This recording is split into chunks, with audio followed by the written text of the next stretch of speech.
My name is Enulshaba Nessen, and I will be taking the yes position on whether it's acceptable to work with a company with a checkered history. And I am Roxie Akana, and I will be taking the no position. Again, the issue we are discussing today is whether or not it is acceptable to associate yourself with an organization that has a checkered history. Why is this issue important? This issue is important because it impacts the moral and ethical framework of not only a company, but as a person working for the said company. How does this issue impact business? It impacts loyal employees and customers, stockholders, partners, and investors. Employees can face backlash firsthand from customers that may question the company's standpoint and methods due to a checkered history. Stockholders are affected by the change in market value and stock price due to the issues that can cause them to terminate their investment with a company if nothing is being done.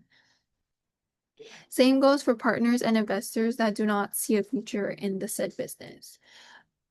How does it impact society? Consumer backlash, consumer rights and well-being, and endangering the trust and loyalty with consumers and employees.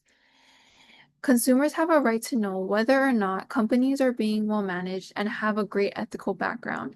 Misconduct can create a problem for the consumer's rights and liability issues can occur. And lastly, the trust and loyalty from consumers can decrease from information indicating poor ethical frameworks. Therefore, this issue impacts society by creating unsatisfied customers, harming the well-being of consumers, and damaging the trust built between the company and the consumers.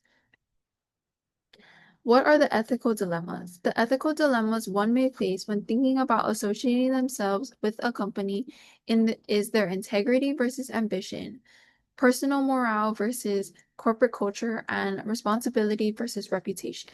Furthermore, integrity is a necessity in creating a firm foundation within a company. Integrity is acting in accordance with the company's values. However, if the company values are misguided because they want to keep their business running, it can be considered unethical, leading it to be more about their ambition. Ambition to stop bad publicity and continue to move forward with no consequences. Personal morale and beliefs can always look different from a company standards. Therefore, if associating with a company that doesn't see anything wrong with certain issues that may be wrong to you might be a red flag. And lastly, responsibility. For instance, if you are deciding to bring up an issue you see as unethical to the public, but the company tells you that you shouldn't and that you have no right to, it can cause more problems in the long run. You could also be held responsible because you didn't say anything sooner. Therefore, reputation becomes a factor indicating that the company cares more about their reputation than the well-being of their consumers. How do the various ethical frameworks presented in class pertain to the issue? Deontology is a great framework for this issue because you judge the history of the company based on your own morale and whether it is right or wrong to you and not anyone else's standards. I was given the no position that it is not acceptable. Depending on the circumstances, many people would take into consideration these issues before associating themselves with a company that has a checkered past.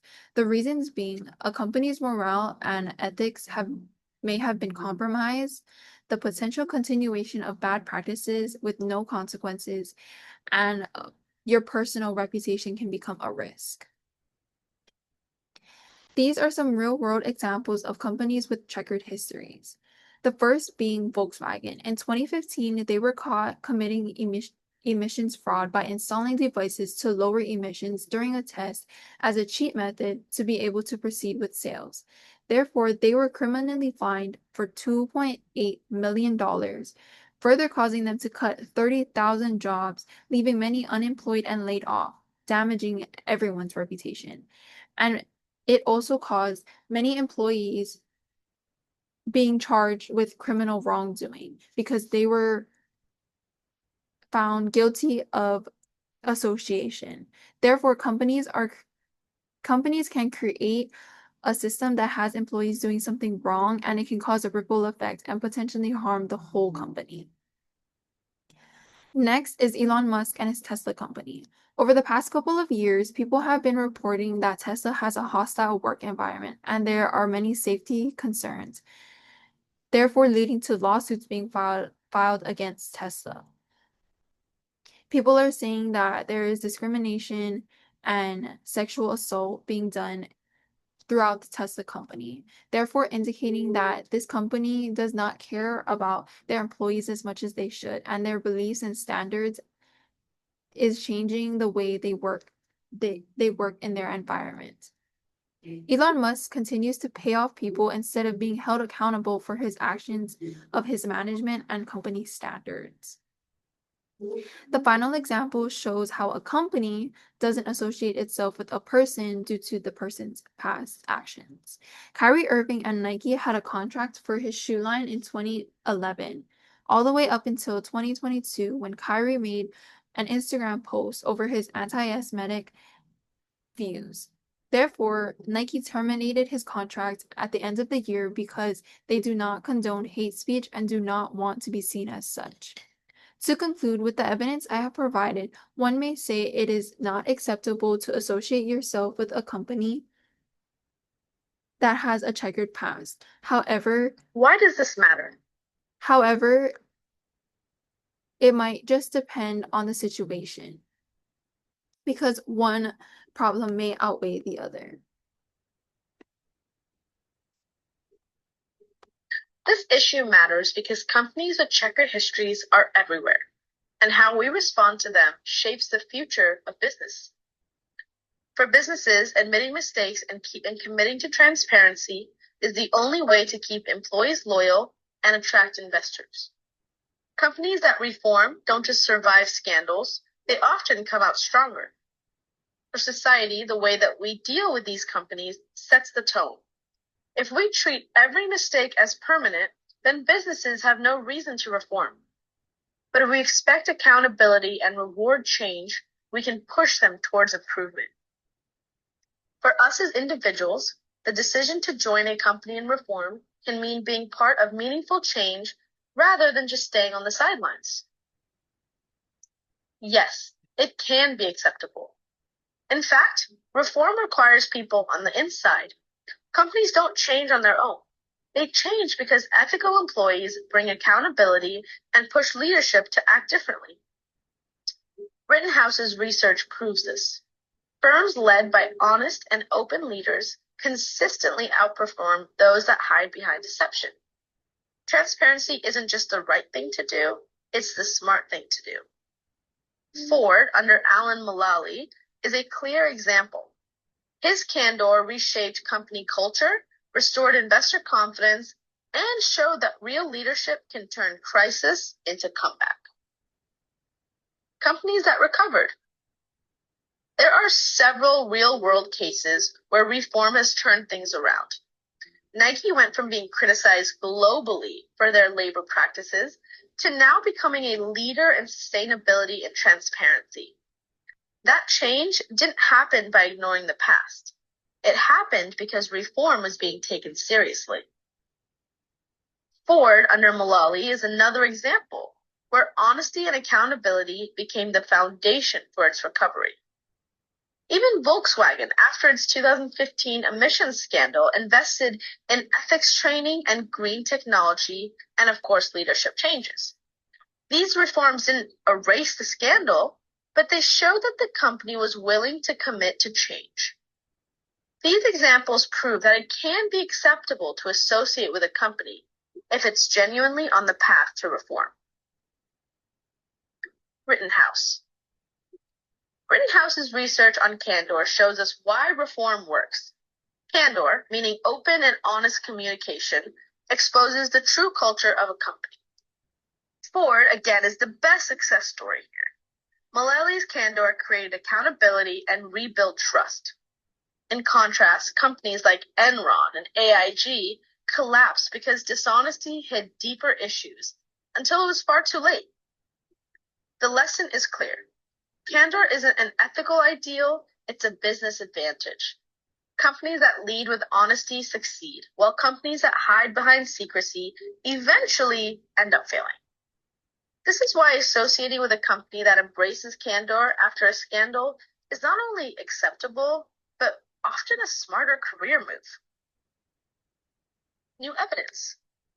New research shows that studies from 2025 show that forgiveness doesn't depend on the size of the scandal. It depends on how the company responds to it. Companies that admit wrongdoing, act with transparency, and rebuild trust much faster than those that deny or minimize. This proves the response matters more than the mistakes itself, and that ethical employees play a huge role in this recovery. They model accountability, push for reform, and make sure promises actually turn into action.